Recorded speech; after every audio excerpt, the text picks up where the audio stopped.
Oh,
all right, I'm on. Hey, everybody. Welcome back to IMDb Filmmaker Commentary. I'm your host, Hayward, Hal Crawford.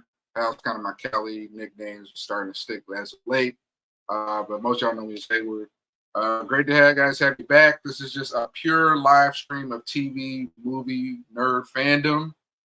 So this ain't maybe the Club Shay Shay show you're looking for, whatever, else is going on, political, otherwise.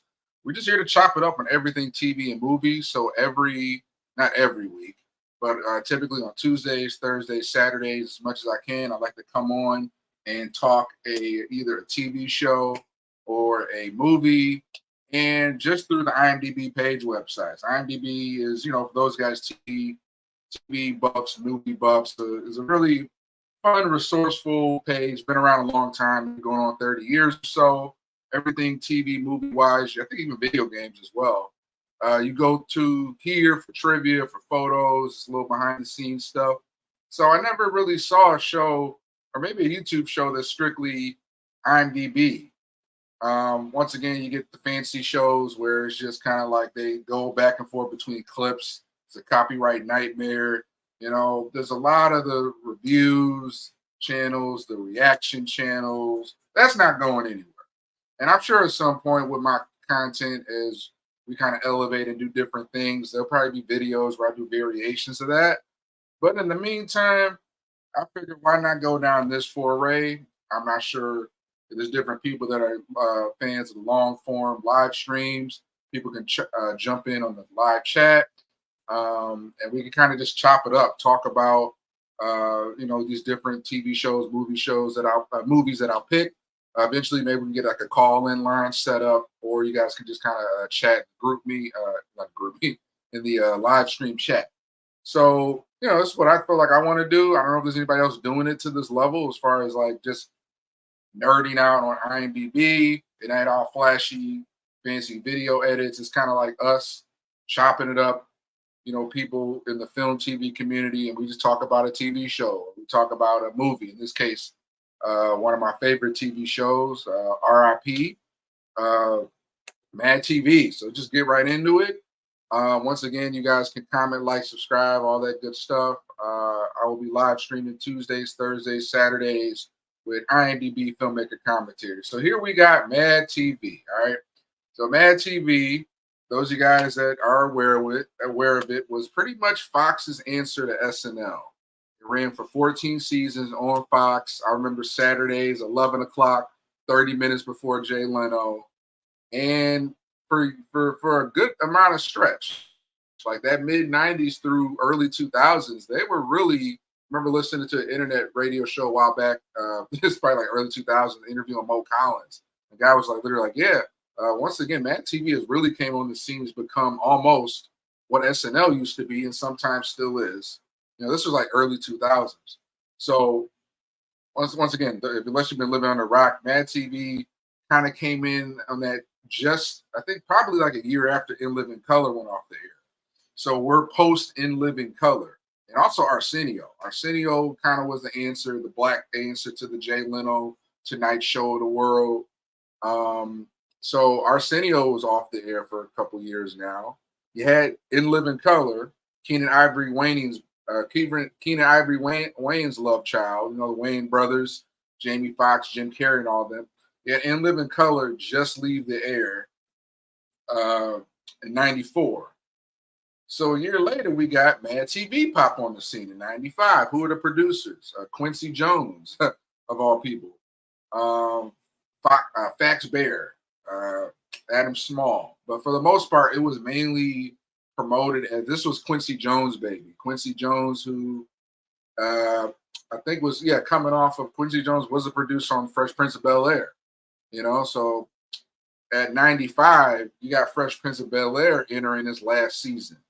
Because at this point, Bad Boys came out in 95. Will Smith's already on that forward trajectory. Then, of course, you got Independence Day coming out next year.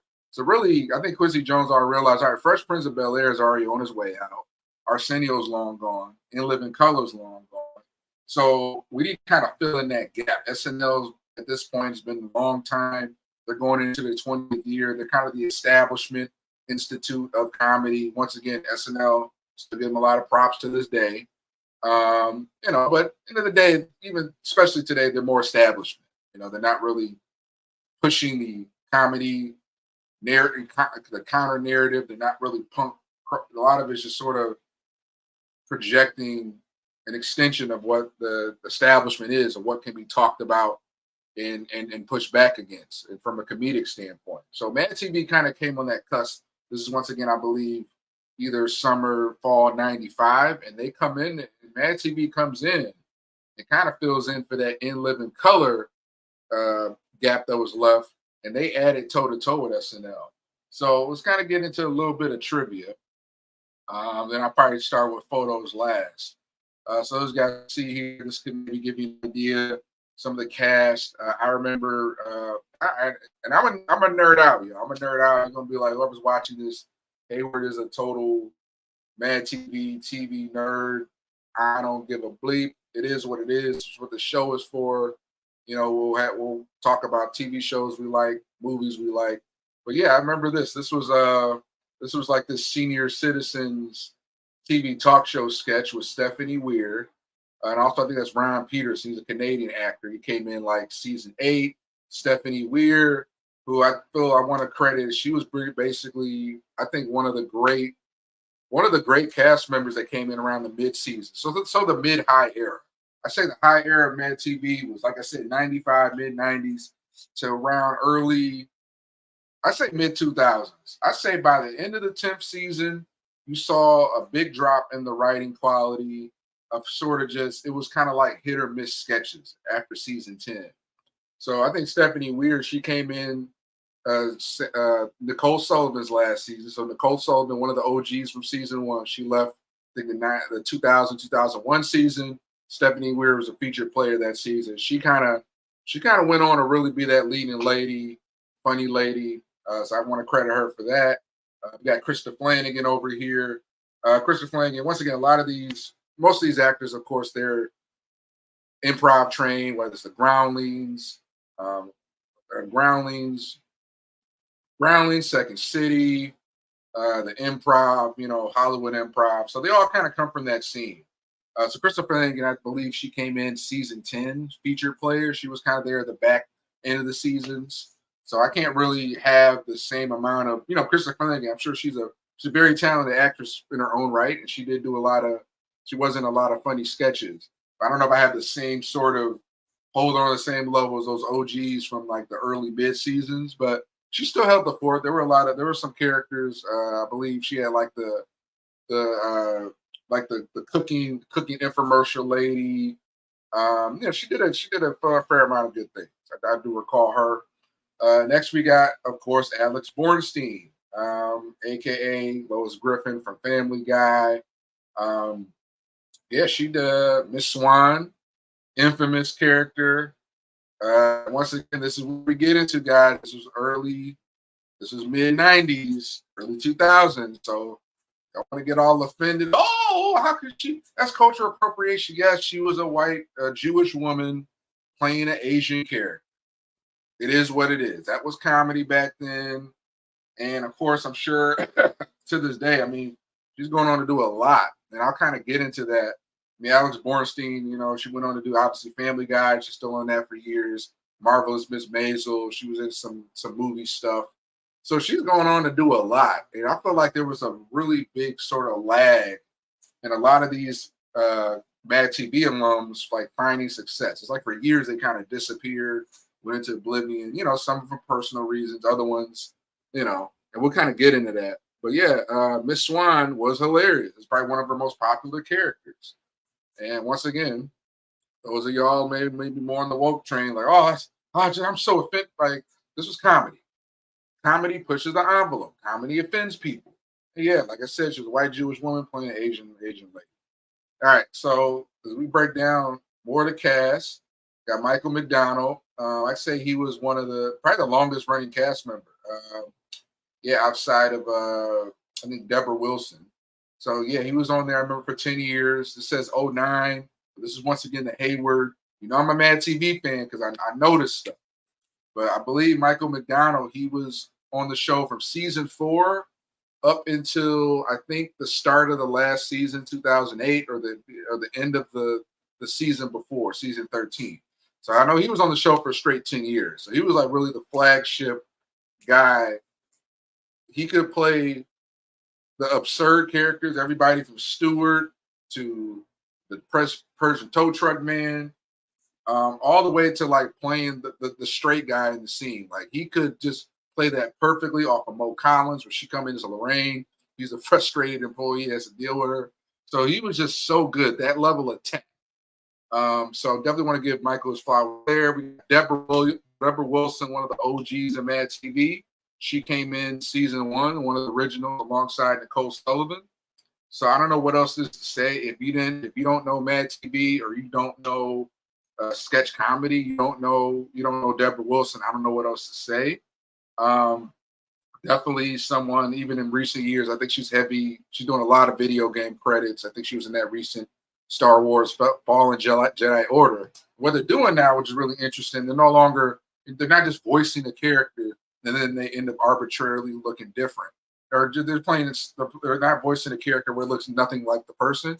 They're not taking these actors' likeness who are voicing the character and they're putting them into the game. So it was damn near, I'm like looking at a bald Deborah Wilson in the Star Wars games. Incredible. So Deborah Wilson, she definitely give her flowers, even though there was a lot of controversy, especially with her talking about, very real issues about working on Mad TV and kind of being one of the only Black cast members, a lot of weight that came with that, and then a lot of sort of pay equity issue. A lot of that was real. And naming certain cast members that had said anything, or there was this thing called favored nations, where basically she wasn't able to get the same fair pay alongside other cast members. They have to call favored nations, where something. This I'm about to butcher the definition, but something along the lines of like, if one cast member demands this amount of pay, whether they come in before or after cast member, then everybody should automatically be elevated, or should automatically be eligible for negotiations for that same pay. So this person has been here for the show 30-40 years. They're making this pay, and then this other person comes in and they're all of a sudden making this pay. Favored nations means that, hey, everybody can now negotiate for the same level that later cast members came in. But apparently, I think there was either no favored nations, where Deborah Wilson, and I'm sure many other cast members were subjected to that. And once again, I'm showing this to guys. See here. It's showing these dates are a little off because I believe these last dates show when they came back as a guest. All right, so I believe even though Michael McDonald, once again, this is my Mad TV fan. I know this more than a lot of folks. Michael McDonald left the show in 2008, season 14, or one of the last seasons. So he came back and guested in 2009. Deborah Wilson, I know, wasn't on the show for no 21 years. She was on the show from season 1, 95, to the end of season 8, which was 2003. So I remember she came back 2007. And I think Jordan Peele was on the show then. There was like a sketch with her and Jordan Peele. But she left in 2003. She came back, I think, 07 or 06 to guest host. Then she came back again when they did we'll get into the 2016 reboot, garbage, in my opinion. I'm sure very great actors, very talented people before and behind the scenes. But to be fair, was it on level with the original series? No, we can be fair with that. So yeah, I think this is when she last guest hosted the show. So she probably came back during the 2016 reboot revival, along with a few of these other cast members. But she was on the show, Deborah Wilson, from 95 to 03. Next we got Aries Spears. So once again, Aries Spears, love him, I hate him. I know he's kind of still in the stand-up comedy scene. He tends to ruffle some feathers, with different, comedians' personalities. Kind of touches in that political space, but for the most part, kind of like, like a Corey Holcomb, or, those different guys who kind of, or Charlemagne the Guy, they kind of get into each other with stuff, culture stuff, red pill stuff, but either way it goes, that aside of whatever the 2024 Aries Spears looks like, Aries Spears, when he went in Mad TV in 97, the guy was just coming off of Jerry Maguire. So he had that cameo of Cuba Gooding Jr.'s brother. I think before that, he was just heavy in the LA stand-up comic scene. I'm not sure how much improv experience he had, but I know he was heavy in the LA stand-up scene. And then, of course, like I mentioned, the Jerry Maguire cameo. So when he came in 97, it was a bit of there had been a bit of a cast flip. I remember there was a big switch up from seasons 2 to 3. I think Orlando Jones left, Brian Callen left. Mary Scheer was on the show, but she was kind of limited in her appearances. So there was like half of the cast of Mad TV season 1 and 2 carried over to season 3. So Aries Spears, along with Will Sasso, Alex Bornstein, they were like the new kids. They were the season 3 imports, like the new imports. So he came in 97, along with Phil Lamar. Phil Lamar was a season 1 OG, but basically Phil Lamar was still on the show as the other black guy. So they had 2 black guys at least, Deborah Wilson kind of ran on the shoulders, held the shoulders of a single black woman for those 8 seasons. So I can't imagine, but it was at least Aries Spears and Phil Lamar season 3 to 5. So he was on the show 97 to 2005. Great, probably one of the great cast members. I got to give it to him, despite how I feel about him in 2024 and all the work he's doing. But still, like, Aries Spears was that guy on that. He was the funny black guy, along with Phil Lamar. Phil Lamar held the fort till season 5, but even through that, Aries held his own. Like his impressions of James Brown, the Nutty Professor Clump characters. He just excelled at like every impression. I don't think he was very character driven. I can't recall like an Aries Spears character, but Aries was, I would have to say, he was the Black Daryl Hammond of Mad TV. All right, I know people are like, oh, hey, I said to be the black of this white character. Let's not get into all the politics stuff. But on the level, you had Daryl Hammond, who came in '95 as well. He was in the mid '90s through late 2000s on SNL. Daryl Hammond, I say even Phil Hartman. I'll give it to like a Daryl Hammond and a Phil Hartman. Aries Spears. Oh, apologize, y'all. In the live call. All right. So you had Aries Spears, who's like, that is the black. He was a black Phil Hartman and Daryl Hammond of SNL. His impressions, even when he was playing the straight guy in the scene, and he had to play off of the absurd characters, was on point. But I'd have to give him to him. I can't think of another black performer. Even Kenan Thompson, as funny as he has some funny characters. I can't say all his impressions are spot on. I'd say he's up there. Kenan Thompson, who I once again give his father super all that. Kenan and Kel, that's my childhood. I would say Kenan Thompson was right below Aries Spears, in my opinion. Sounds controversial. But yeah, Aries Spears killed it with the impressions and really was that anchor for years with Mad TV. Fortunately, being the only black guy after Phil Lamar left in 2000. However, he still held the fort with impressions, and he was that guy. All right, next we got Bobby Lee. Bobby Lee, I know, longtime comedian, friend of Joe Rogan. And he's somebody that, once again, I'm sure he's still on the LA comedy scene and doing a little bit of work in Texas. Has his own podcast like a lot of comedians. But even back then, like he came in 2001. So this was season 7. He still had Alex Bornstein, Will Sasso on the show. What I love about when Bobby came in, once again, hate it or love it, tokenism was a real thing. So once again, he was like the lone Asian cast member. Because this was a time where and it still continues today, where you had the one black guy, the one black woman, the one Asian guy. I don't know if there's even been an Asian woman on Mad TV, However, he did what he had to do, and he excelled. I mean, everything from his Connie Chung impressions to, aren't probably don't date as well now, but I loved his impressions. He had a couple of funny characters. I wasn't like a big fan of his Tank.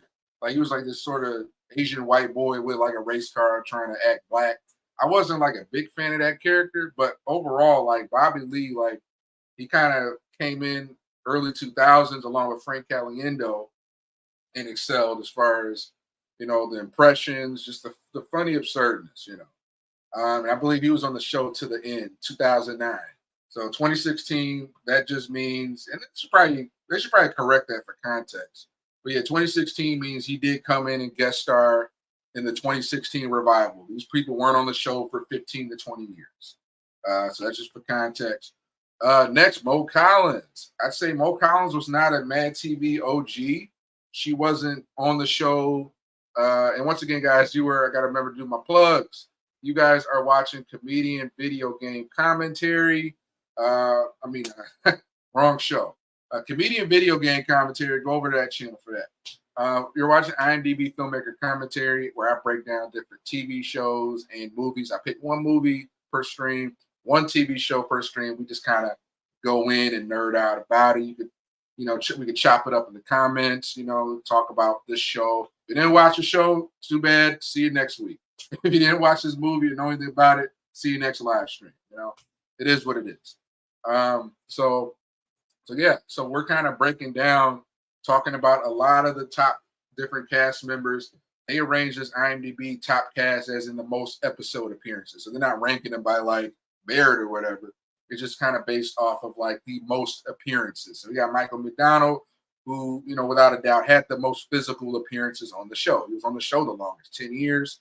Deborah clocked in second at 8 years, along with Aries, 8 years. And then we're at Bobby, who had 8 years. He was on the show 2001 to when the show ended 2009. And then I was on to Mo Collins. Once again, She came in season 4 along with Michael McDonald and Andrew Bowen. And shout out to Andrew Bowen. I actually met him here in LA, I think back at the Sinespia. I don't know what I was working at Sinespia on the film production crew. It's like 2019, you know. So you know, you look the same, you know. A lot of these LA folks don't age, or maybe they do age and they need work or whatever. But yeah, Andrew Bowen was a really cool guy. So Andrew Bowen came in with Mo Collins and Michael McDonald in season 4. So what was weird about it is that you see this great build up to where I'd say the best season, maybe the best cast had to be between seasons 5 to 6, if I had to guess. Because seasons 1 to 2, half of that cast got dropped or didn't come back for season 3. Season 3, you get Alex Bornstein, you get Will Sasso, Ari Spears. They come in as newbies for season 3. This season 4, again, you get all those carry over from season 3 to 4, and then you get Mo Collins, Andrew Bowen, and Michael McDonald come in the mix. So you just see the show just get progressively better. The characters get hilarious, the sketches get tighter, the writing is on point, the talent. So Mo Collins and Michael McDonald, even Andrew Bowen, shout out to him. They added their own mix to it. And then you led to, I would say, the best stretch was season 5 through 6. So that's what was very interesting. Mo Collins came in, Lorraine, Stewart's mom. She did impressions of like Cher, Madonna, a lot of the celebrities that were the talk of the time, pop culture. So she was just like with Michael McDonald. She was just as strong with her characters as she was her impressions. And her and Michael McDonald, they probably had among the best chemistry. I mean, they came in the same seasons. They probably had the camaraderie built in, coming in together. And they just killed it when it came to just every sketch they were in. And then once again, Mo Collins, she was on the show from like 98 to 04. I remember that. And I believe it was season 9, the 2003 to 2004 season. She was really only there, I think, through the production through the end of 2003, like going into the holidays. Once again, I'm a nerd. I'm a Mad TV nerd. I know this shit. There's Mad TV members listen like, hey, well, you a straight stalker. I don't know. I just studied the show. I was a pretty, I want to say I was a shut-in growing up, but I did, while I did run outside and play with friends, video games, I was watching TV as well. So I guess you could say I was doing my research. So yeah, I believe Mo Collins left in the mid season 9, the 03 to 04 season. So she shot most of her episodes all her episodes by the end of 2003. But some of those sketches carried on into 04, the new year. But technically she left 03, but technically her last credited appearance as a cast member was season 9 at the end of 2004. So obviously she came back for 2016. Obviously she's doing big things since Mad TV. She went on to do Parks and Rec, a lot of TV roles, and then now she's still on, I think, Fear the Walking Dead, the spinoff. Recently ended his last season. Once again, I have my own criticisms of the Fear the Walking Dead. The last few seasons. I'll probably cover that on the show. But I will credit Mo Collins. That's a pretty high profile show. And a lot of these cast members who for years, I felt like, for personal or professional or politics, you didn't really hear about it. They weren't like hopping on these TV shows or getting into these movies. Like for years, a lot of them just went into obscurity. And then you sort of see their just due like years later, especially with Ike Barinholtz, him blowing up on Mindy Kaling show, Jordan Peele, enough said there. A lot of these, Keegan Michael Key, Key and Peele, so it's like you see a lot of them come into their own and really blow up come years later. So Mo Collins, once again, shout out to her. Nicole Sullivan, once again, another season 1 Mad TV OG. As you can see here, she was on the show from 95. And then technically she ended. She left the show at the end of season 6 in 2000. So same thing. She has some funny characters. I say among them, the Van Cum Lady, hurling insults everybody in sight. I know I'm missing a few other ones. Antonia, once again, that you can't do that sketch today, where she was basically, you look up Antonia, Mad TV, Nicole Sullivan, she was basically playing this autistic girl. This girl had autism, girl, or just slow or handicapped. And it was just like, man, you can't do that today because clearly she's mentally handicapped as autism, and she was just on a roll, you know. She had some great impressions too as well, but I think she was very more character. Her characters were just hilarious and politically incorrect. Hate it or love it or get offended. That was the time, you know. So she left 2000 and she came back, of course, and guest starred in 2016. Alex Bornstein, once again, Miss Swan. What else did she do? She did Miss Swan. She had a few other characters as well. She did some great, I think Rosie O'Donnell. She did some really funny celebrity impressions of the time. She came in 97 with Aries and Will. Then she left the show in 2002. So her and Will left the same season at the end of season 7 in 02. So I think those two, Alex and Will, just like Michael and Mo, they came in the same season. They kind of had that camaraderie, and they had a great level of chemistry that was just unmatched. Will Sasso, he did a couple of characters, but his Kenny Rogers, I'd say the Kenny Rogers one. But he also did a lot of great impressions. Robert De Niro, great impressionist, kind of similar to Frank Caliendo. Frank Caliendo kind of came in at tail end after, Will Sasso last season was Frank Caliendo's first season. So I say Frank Caliendo, along with Will Sasso, they were kind of the Phil Hartman and Daryl Hammond of SNL. So Phil Hartman, Daryl Hammond, they killed it with the impressions. They were that anchor of impressions at SNL all those years. You could argue the same thing for Will Sasso, Frank Caliendo. All right. Will Sasso. So Alex Bornstein, her years on Mad TV. A couple years later, no, she was doing Family Guy at 99, 99 to 02. So that was an interesting thing. The same year Alex Bornstein left Mad TV in 2002 after 5 seasons. That same year, Family Guy got canceled, the original cancellation. So it's just crazy looking back, all the success she's still having now. She probably left Mad TV, didn't expecting Family Guy to get canceled. I think she was like, I'm going to do my crossover with Family Guy. It's still going strong. So I feel like she probably left Mad TV in 02, didn't realize just months later, Family Guy got canceled as well. But once again, she was able to take that, make Lemons on Lemonade. Family Guy gets picked up a few years later. And then, like a lot of the slow lag, a lot of these Mad TV alums, they go on to see success some years later. So hats off to her. Will Sasso, once again, like I mentioned, did the great impressions, left the same season, 02, and then came back and guested in 2016. All right, cool. Now you got Stephanie Weir. So once again, I'm not going to go through all these cast members, but I will go through Stephanie Weir. Came in, I think, featured player season 6 in 2000. So she came in the last season of Nicole Sullivan.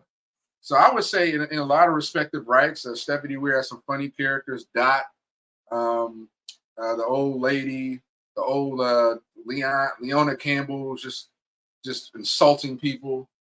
She kind of came in and was strong at characters, great at impressions, and she kind of filled in that void, I think, left for Nicole Sullivan. So I think she was a great sort of continue that wave of leading of Mad TV ladies.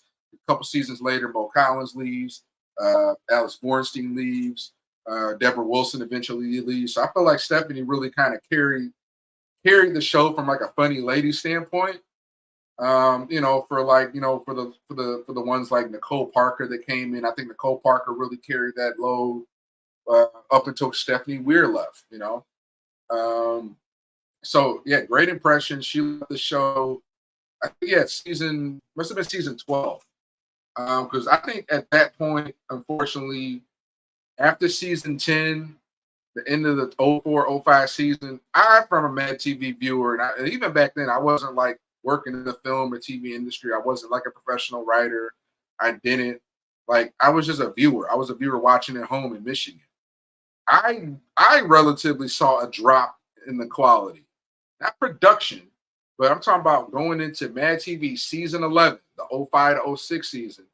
You just even from the first episode and continuing into the fall, I saw like this relative drop of writing quality. The characters and impressions were still there, but the writing was off. It was kind of hit or miss. So I think Stephanie Weir was part of that tail end where Mad TV started to kind of be on that decline.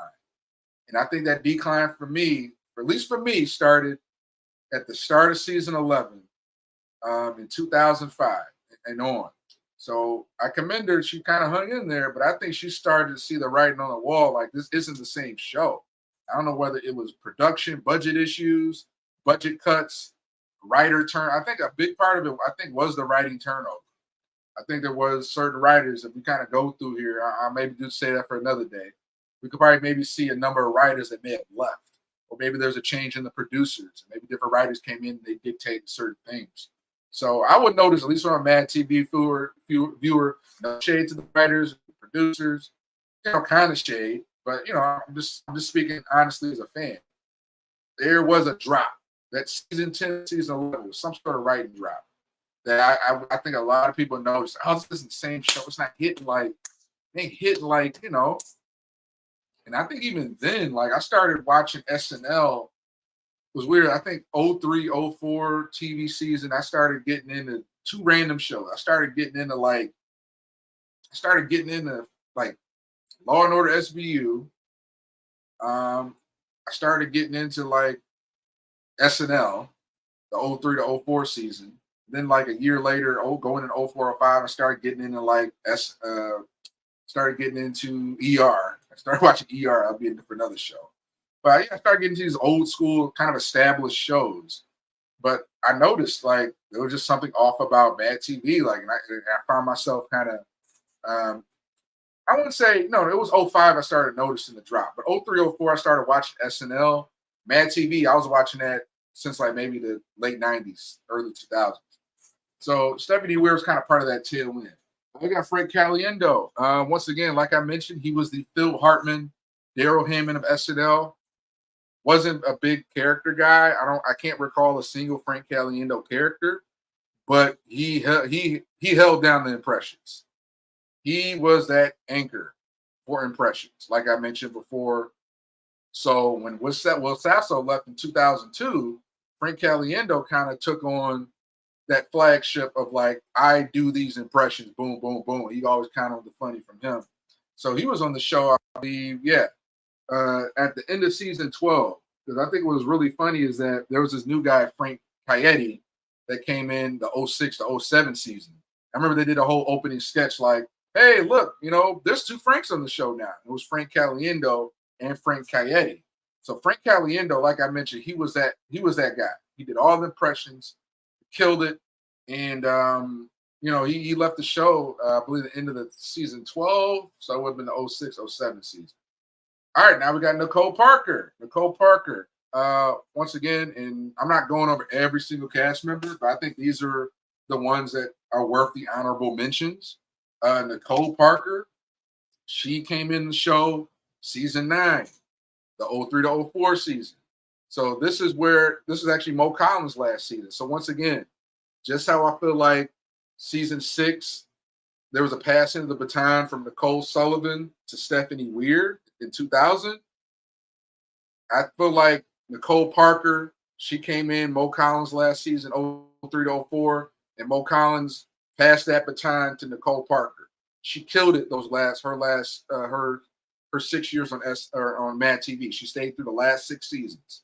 So '03 to '09, she had great character impressions. She did everything from like Julie Andrews to like Ellen DeGeneres. She had great characters. The Inside Looking Out sketch with Jordan Peele, like the interracial couple where she's like passively aggressive, racist to her black husband, is just hilarious. You see a lot of that sort of liberal, sort of not racist, but really kind of have racist microaggressions, So they were calling that out then, and it was hilarious. And Nicole Parker, once again, give her flowers. I know she went on to do more like TV stage work. She was heavy in the theater, I think, even before joining Mad TV. So I think she mainly went back to her theater stage roots. I know she does do some TV. She did like a parody movie a while back. But I want to give her flowers. Hilarious, Nicole Parker. You along a lot of these cast members made me laugh for years. Your impressions, your characters, hilarious. So she, like I said, I think she was the last. She was the last anchor. I feel like the last really leading funny lady. I know you got Art and Myron. You had Krista Flanagan. They sort of came in the later seasons, '05. So I think Nicole Parker, she was the leading lady that kind of held that anchor. They came in and they complimented her, but I don't think they had the same gravitas. They didn't. Once again, I know the talented actress Krista Flanagan. She went on to do some work in Mad Men, but I don't think they had that same anchor as like Nicole Parker did. She was the top leading lady the last season. Next, we got Phil Lamar, my man Phil Lamar, another Mad TV OG. He came in '95, season 1 with Orlando Jones. Orlando Jones left season 2. He was kind of the lone black guy holding the fort. He wasn't. No, he was never alone. Good thing. Technically, Phil Lamar didn't have the burden of being like the sole token black guy because he was at Orlando Jones the first 2 seasons. Then season 3, Eric Spears comes in. So I think Phil Lamar he was great at. I can't really say he had. I'm not really recall his characters. I know he was a heavy stage improv based trained actor, but I will say he had some hilarious impressions from Michael Jackson to Prince. Like he did them both. He did it well. So I think with him and Eric Spears, that gave him a lot of leeway to do different parts of character, do different impressions that maybe Aries may be better at, vice versa. So I think definitely OG. I know a lot of people know Jordan Peele, Keegan-Michael Key, but at the same time, I got to give flowers to Orlando Jones, Phil Lamar, Aries Spears. They did pave the way through the early to mid Mad TV days that did lead to a Jordan Peele, Keegan-Michael Key coming in. And once again, I know Key and Peele, they're still in their own rights. They got their own history, their own training. But at the same time, from Mad TV, they crawled on Mad TV so they could run. Like they had to walk on Mad TV in order to run with Key and Peele, And that's all I'm gonna say with that. But Phil Lamar definitely giving us flowers. He held that fort. 95 to 2000. Like I mentioned, I say the sweet spots. If I had to choose like a 3-season, like I don't know. Like I would say I would love all 10 seasons of the first 10 seasons of Mad TV. I would go back and rewatch that without a doubt. But if I had to pick the strongest stretch of Mad TV seasons, it would either be between seasons 4 to 6 or maybe seasons 5 to 7. Either seasons 4 to 6 or seasons 5 to 7 was that peak era Mad TV. Every week you could go in watching it, laugh. Sometimes I wouldn't even turn to SNL at 11:30 because remember, Mad TV aired on Fox 11 p.m. They had a 30-minute headway leading to SNL at 11:30. So there were just years of watching Mad TV. I say between that season 4, season 6, or season 5 to 7, where you turn on Mad TV at 11. I ain't even turning on SNL at 11:30. Who remembers that? You watch Mad TV, and the show was just fire, sketch after sketch, you're not turning on SNL at 11:30. I'm sorry. So he was part of that stretch, like I mentioned, that 1 through 5. Next, Ike Barinholtz. Ike Barinholtz, I remember, once again, I went through a dip where even though Mad TV was pretty funny, I remember there was a weird dip where I kind of missed, I think I kind of dropped off of the show between like 02 and 04. Not that the show got less funny. I think I just got distracted. I got a little older. I used to watch it on Saturday nights with my dad and sister. And, I think there were just some years where, you just grow up. You kind of get into other things going into high school. So I think I just kind of dropped off the show on accident, but I didn't mean to. It wasn't like I stopped I'm like, this isn't funny anymore, and I turned it off. So I remember when I dropped back into the show, he was on it now. He joined the show season 8. So he joined his first season, season 8 in '02.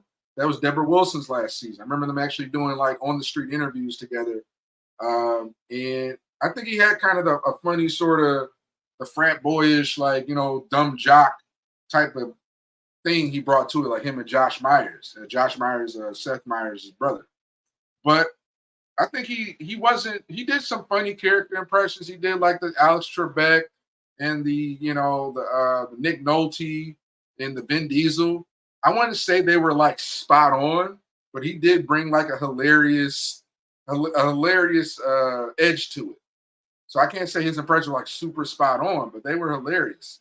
And he brought that on. I think he had a couple characters, like an Abercrombie Fitch guy, whatever. So I wasn't like a huge fan of his characters, but he played the funny straight guy in the sketch. He played some funny character impressions that he put his own edge to it. And yeah, I was a fan of his.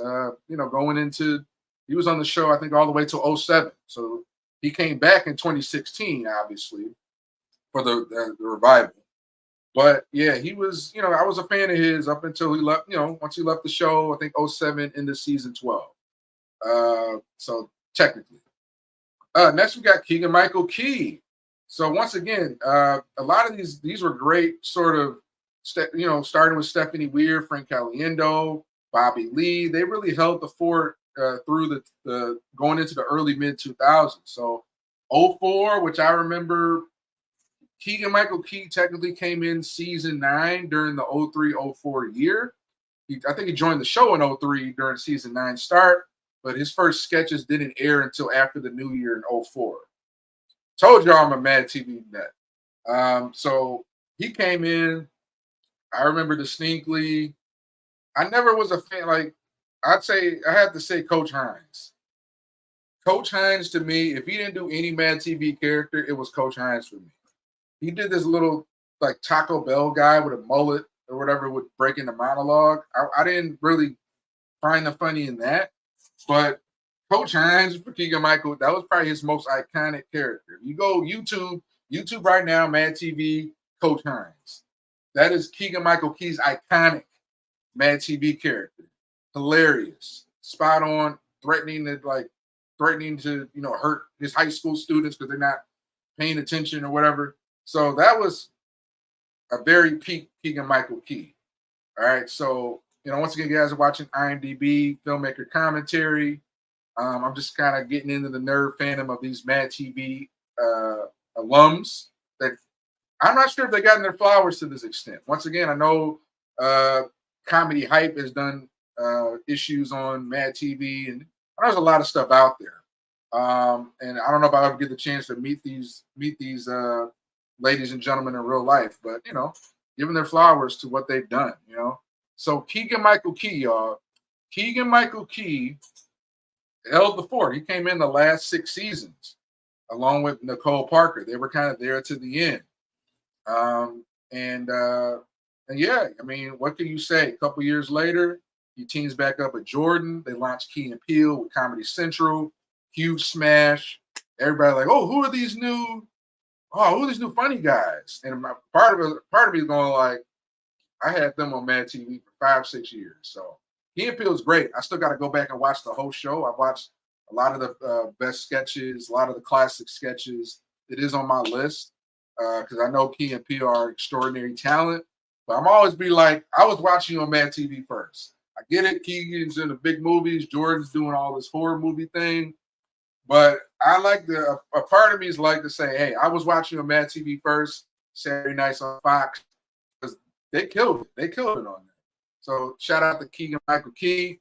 Next, Jordan Peele. So once again, Jordan Peele, as you guys know, pretty much household name. Wrote Get Out, an indie thriller. I mean, an indie horror movie, a racial horror. I even remember like the press release, like maybe 2016, 2015, like Jordan Peele to direct a film about racial horror in America. Like I remember that, like reading that maybe on IndieWire or one of the deadlines or one of those. And look at it now.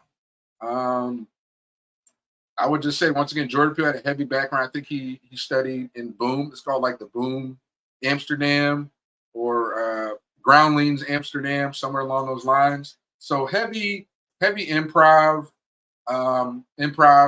school based actor. So he came into the scene. He came in. I think him and Keegan came in Mad TV season 9, same time. I just think that Jordan just appeared in sketches earlier. So it was 2003. I remember it was the start of the season 9. He was a featured player. So he was just in sketches that aired before Keegan's aired in '04, in the new year. So once again, like what I really like or appreciate is that it gave like a good passing of the guard. Because you started Aries Spears, he was like the veteran at that point. He had been on the show about 8 years. He started to wind down his time. He ends up leaving the show in season 10. A lot of controversy. I think apparently he did get fired, or they were like ready to let him go. I think they kind of saw. I think Aries Spears, they saw on the wall like Keegan Michael Key, Jordan Peele. They kind of came in, and it was a sort of passing of the baton. And maybe Aries had some feelings about that. I think he kind of knew when you bring in 2 new black guys, especially back then, where you don't have 3 or 4 black women, 3 or 4 black guys on every show. So it is sort of that threat of like, oh, these are the new funny black guys. So I think there was a little bit of that. I think what I do appreciate though is that in season 10, I remember there was a sketch where you had Keegan Michael Key, Jordan Peele, and Aries Spears. All 3 of them were on stage. This was '05, y'all. It was like '04, '05. And they were like, yeah, you're looking at 3 black men on a live TV show. And they did that. And that was a moment. This was like '04, where all 3 black guys were on one TV show.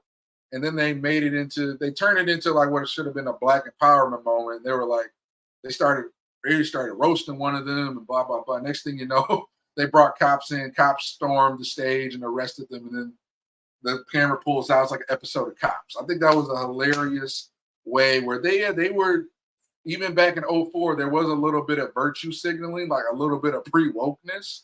But then they turned that on his head and they made it into like, oh, it's a Cops episode. So I think that was a hilarious sketch and kind of like an underlying tone, because then once again, you end up having Aries leaves. Aries ends up leaving the end of season 10, '05. So at the end of Keegan Michael Key and Jordan Peele's second season on Mad TV, Aries Spears, kind of the resident funny black guy, leaves the show. So I'm sure there was probably, I remember there were being interviews where people would talk about him getting fired. Even years later, he got upset about it. So I think there was that unfortunate animosity of like, hey, we're bringing in a new era. These are the new funny black guys. And Aries saw the writing on the wall, was like, So that's unfortunate because it does have division. I'm pretty sure to this day, Key and Peele probably don't talk to Aries, or he doesn't talk to them. Also, very interesting with Jordan as well. Just to address the elephant in the room, I believe to this day, Jordan Peele doesn't mention Mad TV. He doesn't give them any credit to any interviews. I know Keegan Michael Key, I think on one of his social pages, he still has like proud alum of Second City, Detroit, Mad TV. He still acknowledges Mad TV. But with Jordan Peele, I think there was a video that did a good job breaking this down, where basically Jordan Peele was going to make a transition to SNL. And I think how they did was wrong. I think the Mad TV producers did do him dirty. I could see why to this day he kind of harbors that resentment, because I believe in '07, '08, he was going to make the transition to SNL because he'd been, talking with people around town, doing auditions, and he had a Barack Obama impression. The same Barack Obama impression we went on to see in Key and Peele. Everybody loves from Key and Peele. 5 years prior, in '07, '08, he was trying to make that transition to SNL. And I believe he had an SNL. He was auditioning behind maybe Mad TV's back, or maybe he was open about it. He was auditioning for SNL. He'd already been on Mad TV going on 4 or 5 years.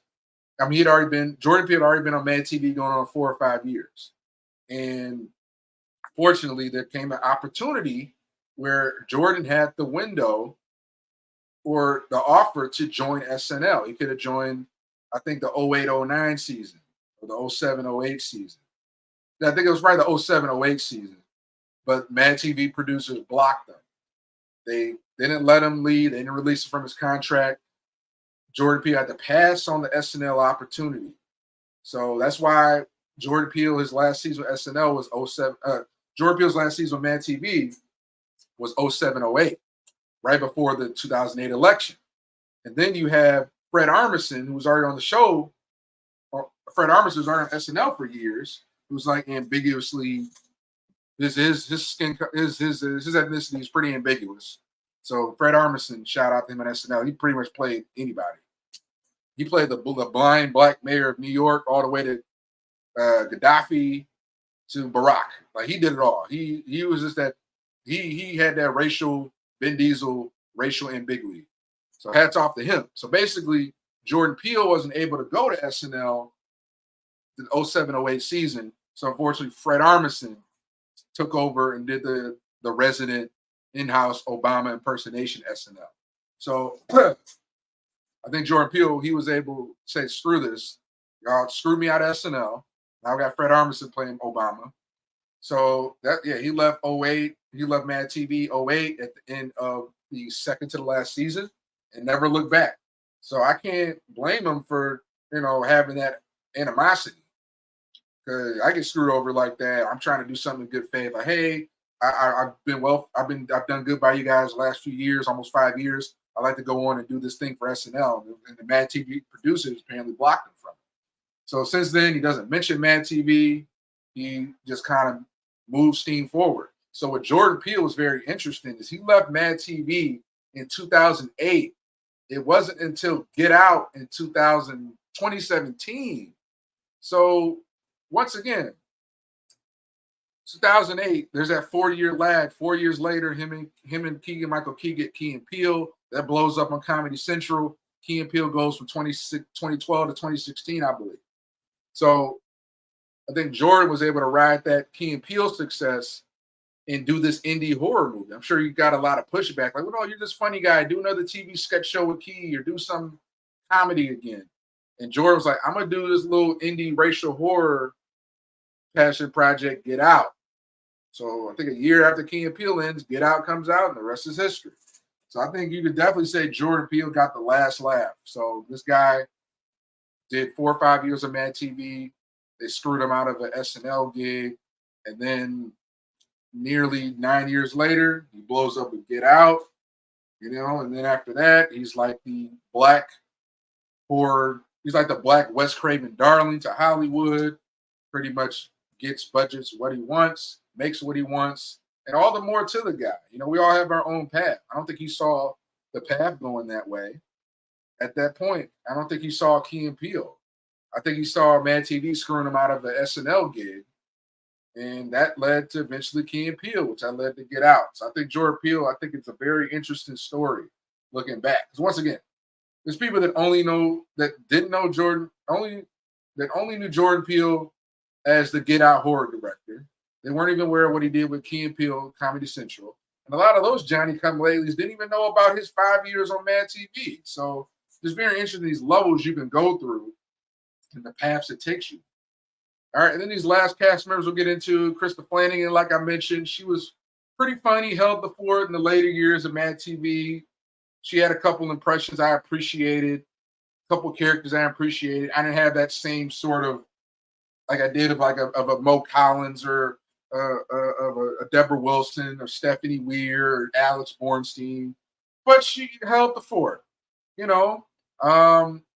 on those last years. And like I said, she went on to do Mad TV, Mad Men, from Mad TV to Mad Men. I'm sure that was like some corny article, like Krista Flanagan profile from Mad TV to Mad Men, And Arden Myron, once again, she came in at the tail end around the same time. I think Krista Flanagan came in like a season earlier.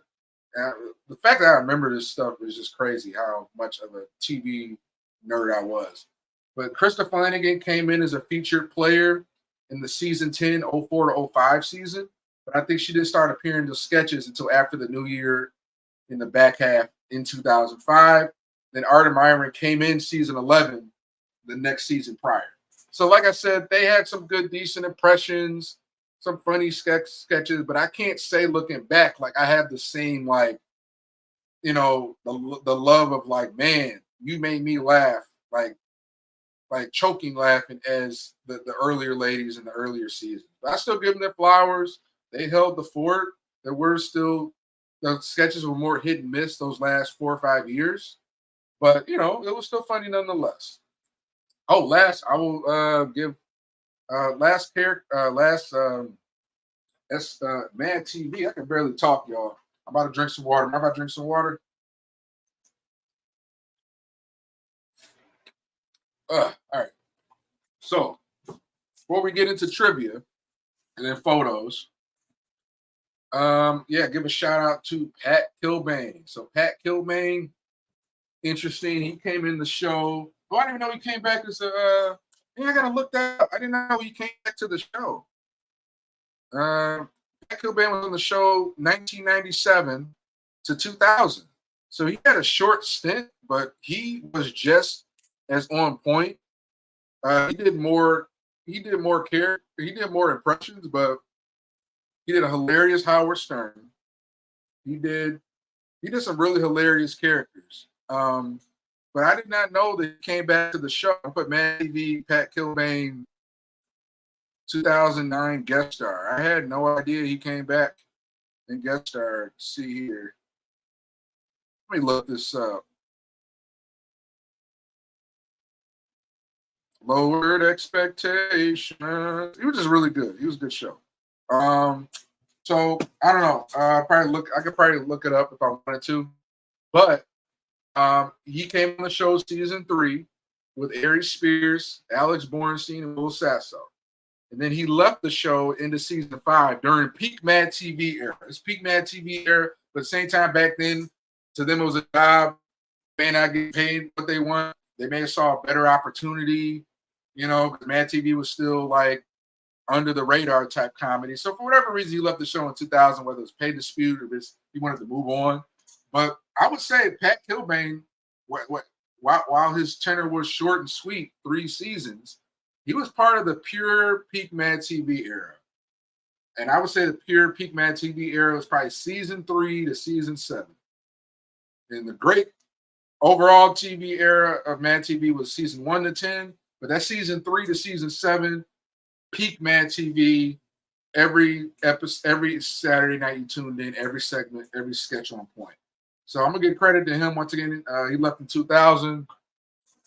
Funny Howard Stern, the coffee guy, a lot of just funny sketches in general. So shout out to him. I'm not sure. I think he went on to do a lot of different TV spots. But once again, that's going to get into my topic on a lot of these. What was this? A lot of these Mad TV alums who just seem to they went into oblivion for years, and a lot of them kind of went on to sort of get their due,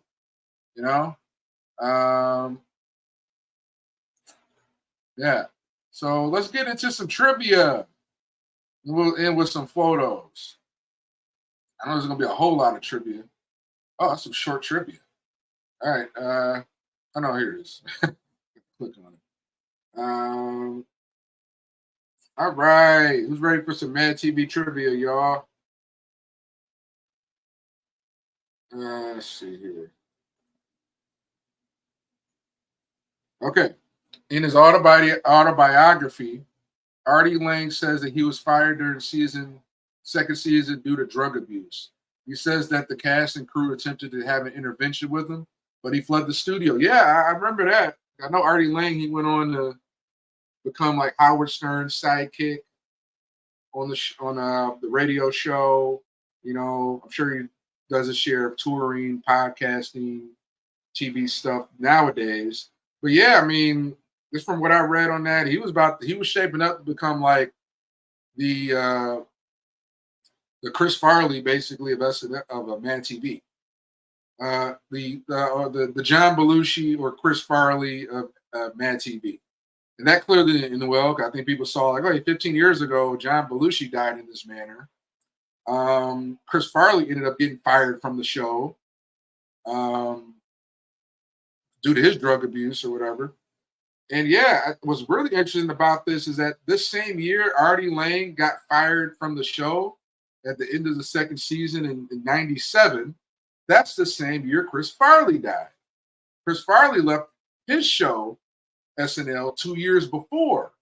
So I'm sure for Artie, that may have been a little bit of a wake-up call. Like, okay, in 97, I lose this starring role on this TV show. And then this other beloved comedian on the other big show who got fired the same way for the same reasons, he dies of an overdose. So I never thought about that parallel, but yeah, definitely Artie Lang. I'm pretty sure. I don't know if he got clean right away, but I mean, he seems pretty like a normal older guy in recent years. I'm sure he got clean. He's been clean for a while. Good for him. All right. A parody of Schindler's List, entitled Schindler's Lost, was filmed in the first season, but Steven Spielberg did not want it to air. Quincy Jones, a friend of Spielberg's, agreed to delete the sketch. Wow, it never aired. Censorship. We are not a pro-censorship community here. I'm gonna look it up. Is that Mad TV sketch? Is that Mad TV sketch actually around? It never aired. Mad TV Lost Schindler's List.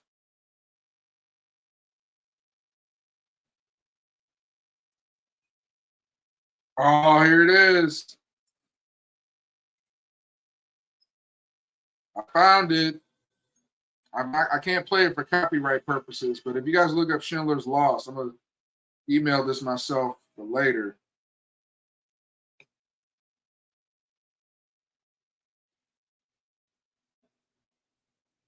But yeah, that's crazy.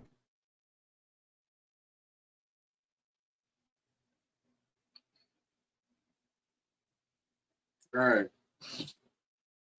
All right. So once again, comedy should never be censored. So go look up that old sketch of Steven Spielberg didn't want Quincy Jones to air. All right. All right. Patton Oswalt was the first writer hired before the show's debut. I had no idea Patton was a writer on the show. I'm sure is a comedian. He's done comedy writing. I never even heard of the guy, honestly, till the Flavor Flav 2007 Comedy Central roast, which, as politically incorrect it is, horrible as the jokes were, like horrible in a good way. I'd say that's still one of my favorite. That's my top Flavor Flav roast. We need a DVD box set, Comedy Central, of all the roasts. I don't know what y'all are doing. Y'all don't want to stream it. Y'all want to sit on it. We got to just scurry on YouTube for little table scrap clips. Comedy Central, we need a Comedy Central roast DVD box set. Or y'all need to have them all up on Comedy Central Plus. Let me look that up. I'm going to look that up. If all the roasts on Comedy Central Plus or whatever Comedy Central streamer they're under, I will happily sign up. But y'all been hoarding these roasts for years. So I'm going to look that up. Somebody can let me know. Are the Comedy Central roasts, I know they're not on YouTube, but are they up on whatever Comedy Central shows are streaming? I will pay Paramount Plus. Probably Paramount Plus is underneath Comedy Central is underneath Paramount Plus. I'll get a Paramount Plus account tomorrow. We get a Comedy Central roast. Quick sidebar. So Patton Oswalt was hired as a Mad TV writer in '95. I never even heard of Patton Oswalt till he was on the Flavor Flav Comedy Central roast in '07. So I'm late to the party on Patton, but whatever. Despite stumbling ratings and cancellation, this show has developed a cult following, and I'm happily one of those Mad TV cult members, unapologetically. It is also one of the most viewed comedy shows through unauthorized online videos. Hell yeah, I'm in the Mad TV cult. Sorry, I am. Rightly so. John DiMaggio was offered a spot as a cast member in the fourth season. He turned it down to work on Futurama instead. Smart choice. I don't blame you. I think he saw even back then the future of yeah, he saw the future of where animation was. I mean, Simpsons blew open the door to it. He did Futurama from 99 to 02. Futurama got canceled in 02, 03, I think, but then came back in 08 and keeps coming back over and over. Futurama is just like that, like, God, you just won't die. You know, it's just it's a great show. I mean, I'm like seasons behind Futurama. But whenever I do watch it, I enjoy it. But it's like, yeah, it's that perennial. It gets canceled every couple of years. Fox brings it back. It's canceled every couple of years. Now Hulu's been bringing it back. And yeah, I mean, I'm like 5-7 seasons behind Futurama, but hopefully it's just as much of a funny show. I can't say the same about The Simpsons. I'm not gonna go back and watch the last 15 years I missed. Because even back when I stopped watching it, it wasn't the same show. After the cancellation of House of Buggin', John Leguizamo was invited to join the cast of Mad TV. He turned it down. Interesting. Yeah, I think House of Buggin', that must have been another sketch show before my time. Kind of like, it's probably the Roundhouse of Fox. Roundhouse was like its kids sketch show. It aired from like 92 to 95, right before All That. I came in the All That era. I didn't get the Roundhouse Nickelodeon sketch show. So I'm sure House of Buggin' was like short-lived in living color substitute until Mad TV came on the scene. All right, in this show, oh yeah, Andrew Bowen, his Keanu Reeves. He did do a funny Keanu Reeves. Looking back, it was probably like, he could have just eye rolled me and brushed me off, but I was working at Cinespia. I was on the production crew at Cinespia, the film festival. They have their they air classic movies at the Hollywood Forever Cemetery. So before COVID, when I recently moved to LA, I was working on the crew there, and I think I saw Andrew Bowen waiting in line to get like a photo op. What they do is Cinespia, quick plug to them. I don't make any money. I used to work there, but basically they would not only air a classic movie, but then they have the set builders recreate a photo set, a set, a scene from the movie that people can go in and like take a picture on that scene.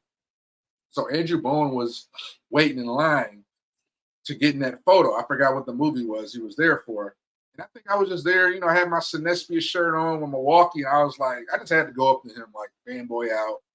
And I did like, man, you're Keanu Reeves, So I did a fanboy moment. He was like, yeah. And like, so he did. I was like, that just made my day. He was real cool about it. I was like, man, you're great on Mad TV. And, even though I was only there for a season, but he did a great Keanu Reeves. So later, he voiced Reeves' character Neo for the game Matrix. That is amazing. Because they probably didn't have the budget for Keanu Reeves. Maybe they did. They're like, all right, let's pay Andrew Bowen like a quarter of that. But yeah, Andrew Bowen, like, I'm sure he's done a little bit of TV here and there, but, great Keanu Reeves impression, one sketch that reveals ATM pin is 7926, which spells out Swan on the keypad. All right. Alex Bornstein's then boyfriend, Jack Douglas, proposed to her during a taping of a skit. According to Douglas, it was a Mexican wrestler skit, and proposal version of it never aired. It was still recorded on tape. Interesting. That kind of reminds me of like this random Will Sasso Mexican wrestler. I think that was probably the one. That was probably the one I'm thinking of. Like Will Sasso played this wrestler named Senor Bag of Crap. So that was probably the sketch. For the Casino Man skit, to get his impression of Pauly Shore right, David Herman had to prepare himself by listening to audio tapes of Shore all day. Artie Lang claimed that this was the reason why Herman considered quitting the show. I'm going to give a shout out to David Herman. He was an original OG cast member, season 1 to 2. He did some great characters. He had some great impressions. But I believe David Herman left at the end of the 3rd season. So I was kind of wondered, like, What happened? Because he was hilarious. Yeah, David Herman, he wanted to be in Office Space. He was great in Office Space. Okay, he voices a lot of animation, so he makes bank. I'm looking at David Herman's IMDb. He's been voicing on Futurama forever. Bob's Burgers, The Great North, Oh American. Okay, so this guy, he makes millions of dollars. He's probably got a voice booth at his house in LA. Oh yeah, he's voiced so much TV, so much, more TV. He's done a few video games, but okay.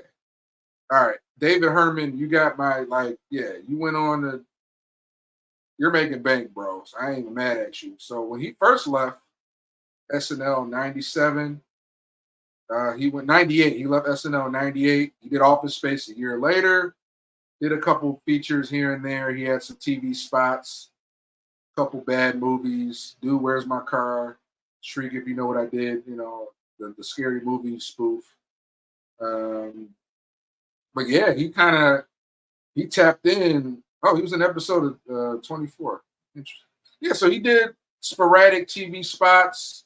He did some sporadic TV work. And yeah, he just hit into those. He got into he did some video games too. But yeah, he got into that animation. Yeah, around late 2000, 07, 08, he got into the Futurama voicing gigs, and he never looked back. I don't blame you, bro. So David Herman, glad you're okay. Glad you didn't just drop off in the industry, because you were great on Mad TV those first 3 seasons. And then people kind of lose touch where you went. So I'm glad you kind of getting that bag, that Futurama Bob's Burger bag. All the more to you, bro. All right. Ari Spears said he tried to get Paul Mooney as a head writer on the series, as a writer on the series. When Mooney met with the producers, he accused them of stealing his material. Man, that's crazy, bro. Because once again, I didn't get put on Paul Mooney till like many of you, Chappelle show. Dave Chappelle put Paul Mooney on. But Paul Mooney, of course, this was even documented in his stand-up special. Jesus was Black, so was Cleopatra. Because he was writing for like Richard Pryor's show in the 70s. So he came up with like a Sandra Bernhardt, Robin Williams, Richard Pryor. So I did not know that. So this is probably before Paul Mooney went on the Chappelle show. The Chappelle show didn't show up to 02. So I feel like Aries probably had more pull in the late 90s, early 2000s. But hey, I think Paul Mooney, RIP, he was a straight shooter. And I think he knew Hollywood. He knew what people did. So I'm pretty sure Mooney did meet with those. These are the same producers, mind you, years later, that keep Jordan Peele in his contract, keep Jordan Peele from going to SNL. And Jordan Peele loses out on the SNL gig.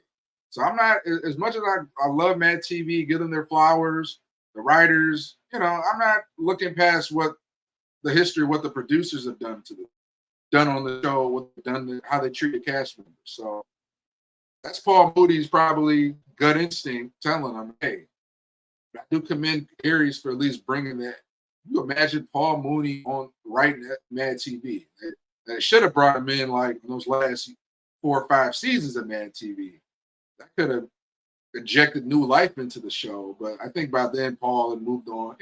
Aries had already left the show by then. But yeah. All right. Jeff Richards and Taron Killam are the only Mad TV alums who later went on to become on Saturday Night Live. And once again, sweet short spot, but unfortunately, Jordan Peele should have been part of that club. So Jeff Richards, I remember him. Weird about Jeff Richards, he kind of went on to like do them back to back. So I think Jeff Richards was on the show from like 2000 to 02, featured player. His David Letterman impression was pretty, it was pretty funny. It wasn't like side splitting. And then he went right after that to SNL. So I think Jordan Peele looked and saw the game of what Jeff Richards did. Jeff Richards did Mad TV 2002. And then you see Jeff Richards on the show SNL 03, 04. Actually came in, I think he came in around Dean Edwards, Kenan Thompson season. So I think Kenan Thompson first came in the show 03. Jeff Bridges came in around that same time. So I think maybe Jordan Peele saw that play. And then Taron Killam, he was like 18. He joined the show like 2001-02 season. He was only on for like a season. And then it wasn't, Taron left the show 02 when Will Sasso and Alex Bornstein left. Taron didn't come back to the show, to SNL, like 8 years later, 2010. So interesting how Taron went on to do other stuff, maybe lesser than or whatnot, or not as high profile. But then he made a pivot 8 years later after leaving Mad TV to SNL. So I think that's even more impressive. Because when you hot, you hot. Like you got to capitalize on, hey, I'm on Mad TV right now. Let me jump over to SNL. That was probably Jordan Peele's play. But Taron didn't jump back and join SNL till 8 years after he left Mad TV. Crazy. All right. Next, Jimmy Kimmel was considered to join the cast for the first season. All right, so this was the 95-96 year. I think at the time, Jimmy Kimmel and Adam Carolla, I believe they were part of the Man Show. No, Mr. Show. I always confuse the show. Mr. Show was Bob Odenkirk and David Cross, right around the same time, mid-90s. And then the Man Show was Jimmy Kimmel, Adam Carolla. They were like friends that came up on the obviously they're definitely pretty opposite politically nowadays. I'm pretty sure they don't talk anymore. But yeah, Jimmy Kimmel was around that Man Show era. Either the Man Show was about to end, or maybe this was before he got the Man Show. But yeah, I could definitely see that. You know, politics aside, Jimmy Kimmel's still a very funny guy. You know, and this was like 8 years before he got his own show, before he got the Jimmy Kimmel Show. All right. CW revived the Fox canceled series after several years off air. So I'm sure they're referencing the 2016, I'd say, lackluster. I get it. It's still, there's a lot of producers, writers, there's a lot of effort behind the show. But a real Mad TV cult following fan like myself, I can't just give y'all a free pass for that. I gotta be like, oh, by the way, I got a shout out. I got snatched during the writer's strike. But a real Mad TV cult following fan has to be real and be like, that 2016 revival wasn't on par. If you're going to do it right, if you're going to do it again, you got to do it right or don't do it at all. That was kind of my mentality. If y'all going to bring back Mad TV right, you got to do it right with the right writers, that right tone. You got to bring back the original Heavy D and the Boys theme song. You can't just, do all this whole new hodgepodge. It's not the original format. And then what they tried to do, they didn't have the same writing. They didn't bring back the Mad TV music. And then they were just like, well, let's just bring back cast members. So they think bringing back cast members to guest spot, that wasn't going to save the show. Like the formula structure wasn't there. That's just coming from a Mad TV fan. I'm not even like a big TV. I don't know TV like that where I can run a production, but I'm at least honest from a Mad TV fan standpoint, to say like the 2016 revival wasn't it. That's why it got canceled, I still commend you for guys trying it, but a lot of the formula from the old show, y'all just take that old formula, recreate it, bring back the Mad TV theme, All right. Producers David Salzman and Quincy Jones obtained the Mad magazine rights from EC Comics after the death of publisher William Gaines, who originally did not want to sell the rights. Interesting. All right, because for those guys that know, Quincy Jones was instrumental in bringing the show to life. I mean, Quincy Jones, like, while he was like known as this 80s mega producer, Michael Jackson and everybody else, he also had a very entrepreneurial Tyler Perry-like mindset. He was the one that brought Fresh Prince of Bel-Air to life. And then in the mid-90s, he was looking at like an In Living Color substitute, Mad TV. So commend Quincy for doing what he did, because without him and David, there would not be a Mad TV today. All right. All right, interesting. Phil Lamar openly expressed his disappointment in the show abandoning its alternative Saturday Night Live concept as early as the second season. to just become Diet SNL. Ooh. Similarly, Ike Barinholtz has expressed frustration at the show's executives' refusal to explore having any identity outside of being a rival to SNL, claiming that it divided its audience in a way that would never favor it and prevented it from developing a voice of its own. Oh, interesting. Okay. That I'm not sure. I mean, I remember, so it kind of had two different mindsets. Phil Lamar was like, yeah, we need to be the counter punk answer to SNL and own that brand. And then you got Ike, who came in the show early 2000s saying, you know, they did too much of that. They held their hat on that. Very interesting. I'd have to agree with maybe Phil on this one, because even the later shows SNL that Ike was on, the quality just went down where they were maybe trying to do too much and be a little too of a different show, and they, instead of just being funnier than SNL, you know. So I get it. Andrew Bowen counts here. Andrew Bowen counts the one True Impact sketch, the one where he and Will Sasso were spoofing Jean-Claude Van Damme and Steven Seagal, as one of his favorites. According to him, it took several takes to get through the scene, as both actors and co-star Michael McDonald always broke into laughter. All right. It sounds like that was season 4, 98, peak Mad TV era. All right. On May 16th, 2009, Artie Lang was a guest on this show and SNL. On SNL, Lang was visiting backstage and was invited to be on stage with the cast for a few moments. Interesting. According to Josh Myers, who, for context, he's a brother of Seth Meyers. He was on SNL. It was funny, he was on Mad TV the same year as his brother was on SNL, from 02 to 04. According to Josh Myers, there was a different set of studio audiences for a taping of each episode. Okay. Whitney Cummings auditioned for the show by doing a Kelly Clarkson impression. Interesting. And then finally, last piece of IMDb trivia, y'all.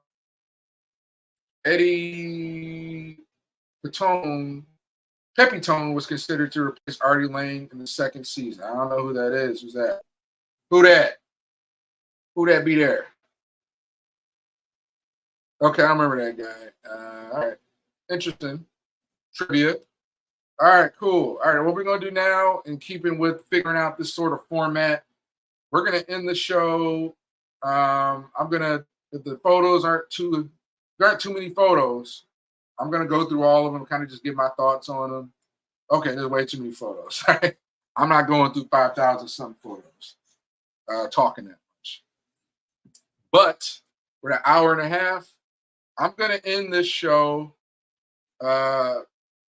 going through the photos, trip down memory lane. You might see a character you recognize, you know, to reminisce. And also, I got to give a shout out also to the late Erica Ash. Erica Ash was a cast member, I believe, on the last few seasons of Mad TV. Let's kind of pull her up real quick. Let's see.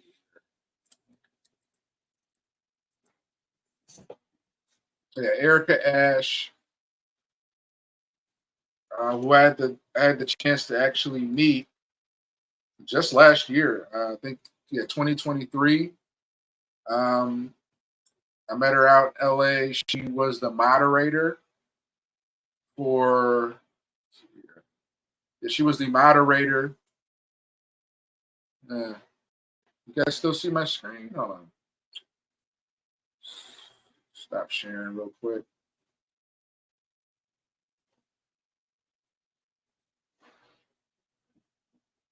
Okay, all right. So Erica Ash was she was like the Q&A moderator. I don't know what this is. Whatever. All right. She was the moderator for I think Ruthie Carter, who did the costume design on Black Panther. It was at the Black Collective Design. It was like the studio downtown LA, fancy spot. the artists get together and whatnot. So I just met her from a distance. I didn't like speak to her, but she kind of did the moderation for that. And I just remember like as I'm watching, she's familiar. And I looked, oh, Mad TV, and then also she went on to be on Stars, Survivor's Remorse, as you can see here. She was in one of the Scary Movie sequels. And then also the BT Husbands of Hollywood spoof show. So I want to just give her flowers. Once again, I didn't watch a whole lot of the later seasons she was in, but I do recall seeing her in different sketches, talented in her own right. And just the fact that, like, you just never know what people are going through. And I met her, ended up meeting her at this private event in the backyard. We're just kind of sitting there, kind of chill, talking with different people. I kind of go up to her, just strike a natural conversation. I had to slip in, like, you look familiar, with Mad TV. Had a couple fanboy moments, and we kind of just talked a bit. She was really chill. She was a friend of, we had mutual friends of people who were there. And she had been in the game long before I moved to LA, 5 years ago. She was here for a long time. And it's definitely, older than me, but at the same time, like, I just gave her respect and was like, hey, I really appreciate it. A nice conversation, and like a lot of people didn't know what she was going through, so I just wanted to kind of give her flowers. Definitely rest in peace. And just to see here, she was on the show. Let's see what Mad TV. So I know I'm pretty sure I watched a handful of episodes when she was on. Yeah, 0809. So yeah, she was on that last season. I was watching the last season. Yeah, Condoleezza Rice, Raven Simone. Hats off to her, and rest in peace, Miss Erica Ash. So, what movie was this? Oh, We Have a Ghost. Okay. Yeah. So rest in peace, Erica Ash. Just got to give her flowers. And thank you for what you brought, the laughter, the entertainment you brought to the world. All right, y'all, we're going to cap it off here. Once again, you guys have been watching IMDb Filmmaker Commentary. I live stream on Tuesdays, Thursdays, and Saturdays, where I'm going to pull up a TV show or a movie, and we just chop it up, talk about it, and we just kind of, nerd out fandom-wise. So I'm going to leave you guys. We're going to go through the photo gallery of Mad TV, great TV show. Fox's answer to SNL, In Living Color, basically was on this and this show. We're on that other level. So I'm going to leave you guys. We're going to go through a little, turn the music up, go through a little reminisce of the great show, Mad TV. Rest in peace, Erica Ash. I will see you guys next time.